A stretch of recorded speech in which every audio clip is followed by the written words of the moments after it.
Domenica 2 settembre è stata la giornata provinciale dei donatori di sangue e a Valdobbiadene si sono ritrovati i responsabili di tutte le Avis della Marca. La festa è da sempre un appuntamento importante perché riunisce i presidenti ed i rappresentanti delle 90 Avis comunali della Marca, il consiglio direttivo e l'esecutivo dell'Avis provinciale di Treviso, guidati da Gino Foffano.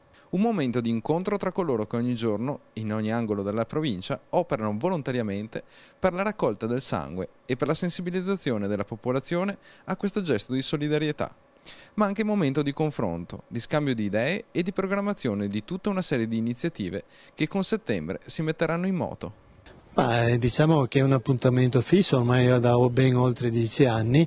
La prima domenica di settembre tutti i direttivi, i presidenti delle 90 Avis comunali che compongono la grande squadra di donatori di sangue della provincia di Treviso, ci ritroviamo qua su in questo tempio, il Tempio Internazionale del Donatore, per fare una riflessione, un punto sulla situazione della raccolta.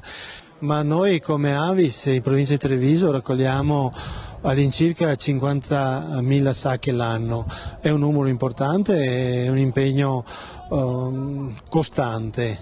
La Marca si riconferma terra generosa. Nella provincia di Treviso, infatti, le donazioni di sangue totali dal 1 gennaio al 30 agosto 2012 sono state 33.500, con un incremento del 2,26% rispetto allo stesso periodo dello scorso anno.